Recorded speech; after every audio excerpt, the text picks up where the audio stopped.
kids podcast. You can go slow. A kids podcast about.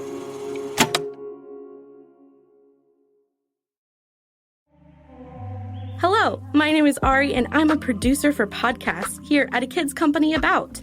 We're on a mission to empower a generation of kids through diverse storytelling. And we're doing this through podcasts like the one you're listening to right now. Check out all our books, podcasts, and classes by visiting akidscode.com.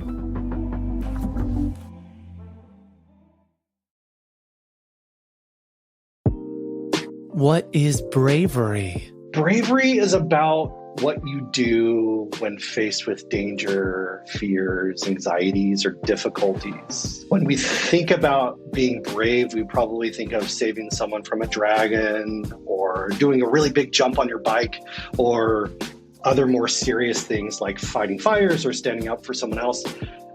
But bravery isn't just about big heroic acts. I think bravery can also be smaller, everyday things like focusing on your breathing, talking to someone you love, asking for a hug, holding someone's hand, closing your eyes really tight. I think all of these things we can do when faced with our fears and can help overcome them. Welcome to A Kid's Book About, the podcast. I'm Matthew. I'm a teacher, a librarian, and I'm your host. Today we're kicking off a special series of episodes with the authors and illustrators of our A Little Book About series. We know that many of you listening have younger brothers and sisters, nieces and nephews, neighborhood friends, and new to the neighborhood faces. And while this series is intended for kids ages 0 to 5, we know that many, many of you are the ones who read to those young learners. The topics we cover in this series are universal, which means they are things that anyone, no matter the age, can connect to. Things like fear and activism and family. So today, as we talk about the big things going on in your world, we're doing so with an author-illustrator from our A Little Book About series.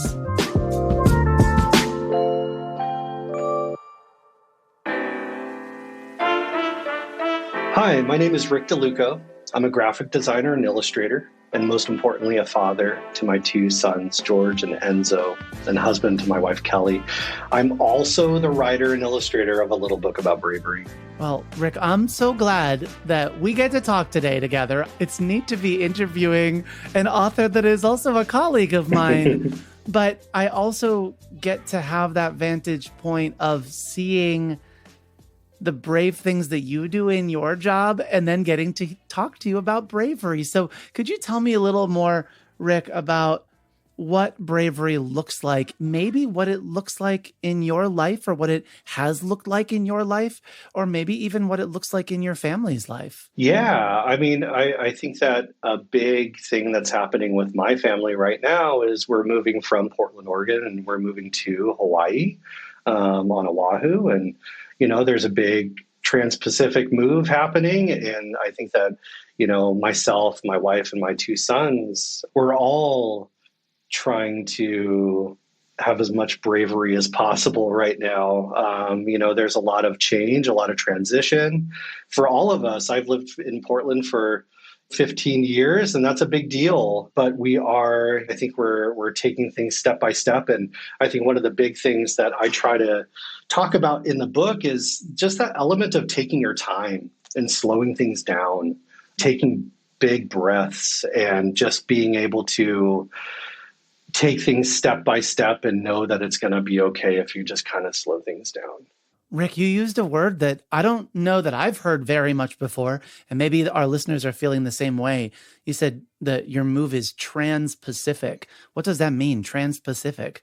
That means crossing the Pacific Ocean in whatever way. Oh, because Portland borders the Pacific Ocean, and Hawaii is out there in the middle of the Pacific Ocean, isn't it? It does, yeah. So, I mean, I will be flying over to Hawaii, but we will be packing our stuff, and our stuff will be on a boat across the Pacific. Our car will also be on a boat crossing the Pacific. So, you know, we will all meet. All of our stuff and myself will meet on the island, and I'll pick it up from there. So, yeah, we're all crossing the Pacific Ocean. I'm sure in your family you talk a lot about bravery, but I also wonder for all of us listening, if you have ideas for how we can talk to others in our life about being brave, whether it's a time when we want to help someone with strength to be brave, or talking about our own bravery as a means of giving strength to someone else.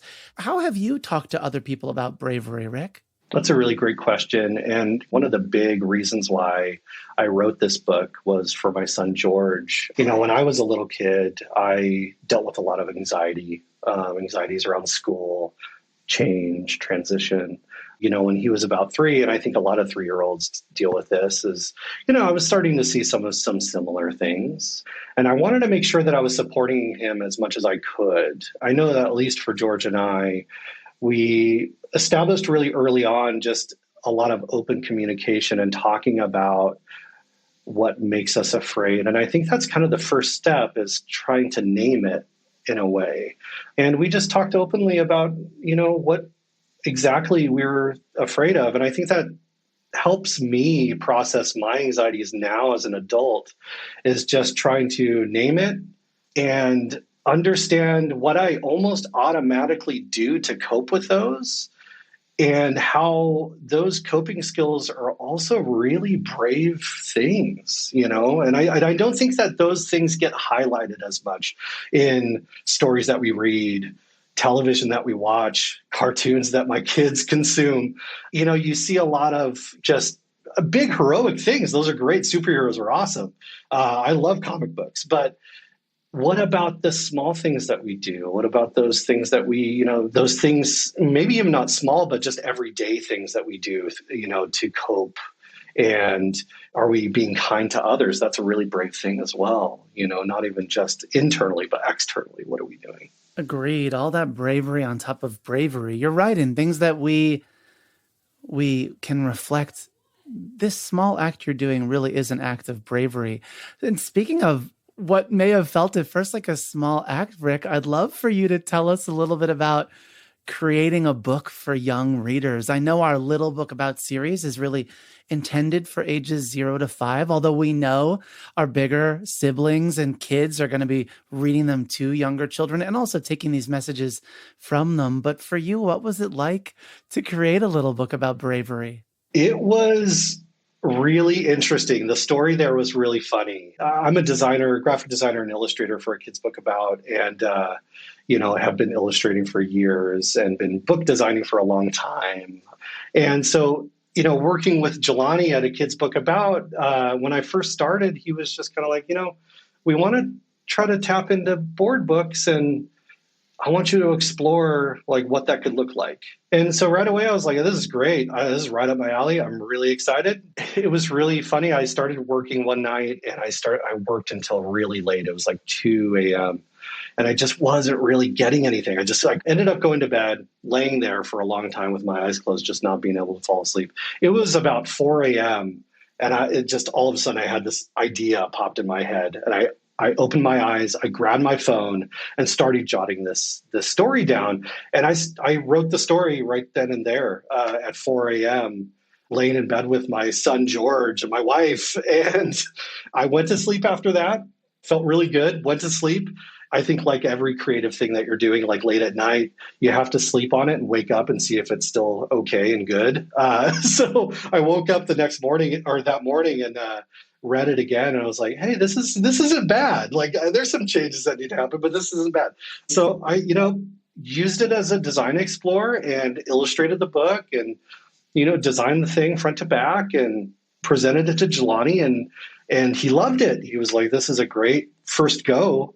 And so I think the funniest thing is that it was just never my intention for this book to really be published, but Jelani loved it so much that he told me that he wanted to include it in the first collection, and I was just thrilled. So the two things I'm hearing, one are that, and I bet other listeners have this feeling, where you go to bed and your brain is sort of trying to work out a problem, and then at some random time in the middle of the night, you get clarity, where it almost feels like it comes to you in a dream, is a phrase we sometimes use, but you had it. And then also the second thing I hear is that you thought you were just playing. How many of us play and don't don't play with the intention of it being a real serious thing in the end. But what we discover when we play ends up being something, in your case, ends up being a book that we can hold and share with people. That's a really cool thing, Rick. Thank you. And I think that was just it was a really nice thing to be in that playful kind of state when building the book, and then having it be the final thing, because, at the time I was just kind of running with it. I was pulling out the stops. Ultimately, I think the book, if I was doing it in other circumstances, it might have been a little different, So I'm happy with how it turned out. Yeah. Do you have a favorite spread? I have a favorite spread from the book. Do you have a favorite spread that you can share with readers? This is a podcast, so we'll have to describe the art a little bit, and then when people go and find the book, they can find it too. What's your favorite spread, Rick? It is hard to choose because I feel so, partial to all of them. But I think one spread that I keep going back to all the time is this spread talking about a one-eyed drooling blob monster. And it's this green blob monster, and he's got this one big eye in the center, and he's got these, two front teeth sticking out of a smile, and this drool kind of hanging down, and he's got pink spots on him. And I describe it in the book as, you can talk to a big monster, and that's really brave. That's a brave thing for sure. But, deep in my mind, I'm like, this guy's really cute, actually. I think this character is so cute. I don't see who would be afraid of this little cute character. And I do definitely think that I'll have to talk to Jelani about this, but I think there's potential for a plush toy with this character. Oh, how adorable is that? I love the page after that. You have a child just closing eyes, breathing in. The text reads, "But when you're afraid, bravery can be as simple as taking a big, deep breath." And I love that spread, Rick, because I can feel my body wanting to mimic what the character is doing on the page. I really like that. Thank you. Yeah, I think that was something that kind of hit close to home as a part of my exercises when I'm feeling anxiety or feeling afraid.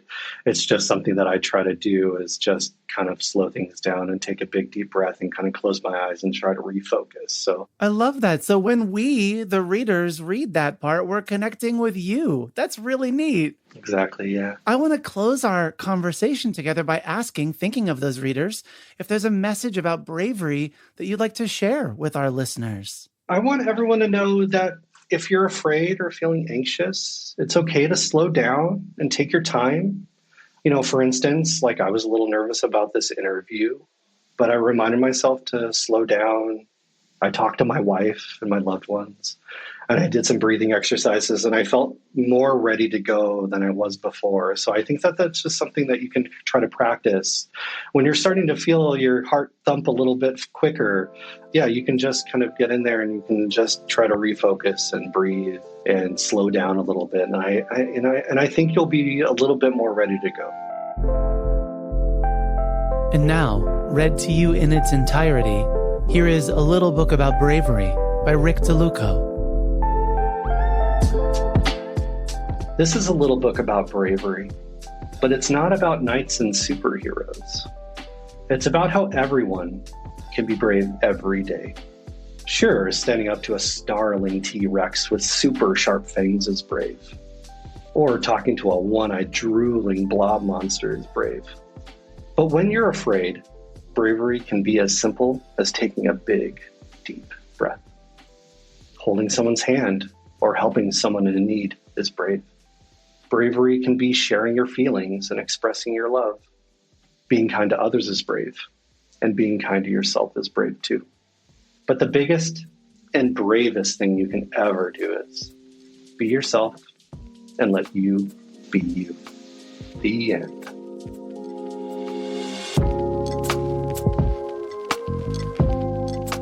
Thank you to Rick DeLucco, author, illustrator of A Little Book About Bravery, for joining us today. You can learn more about this book and others like it by visiting akidsbookabout.com. A Kid's Book About, the podcast, is written, edited, and produced by me, Matthew Winner, with help from Chad Michael Snavely and the team at Sound On Studios.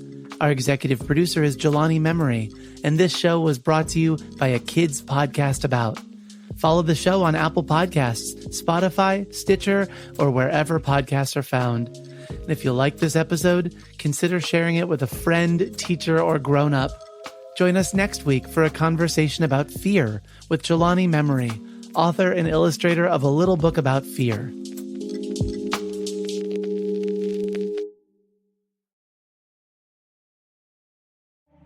Hello, everyone. Ari here. I'm so glad you're here with us listening to this podcast. But today, I wanted to share some fantastic book news. We have a whole bunch of new books in our Kids Book About series shipping soon. And the topics include boredom, identity, leadership, and more. Check them out and pre-order a copy for your home, a friend, or a library by visiting akidsbookabout.com.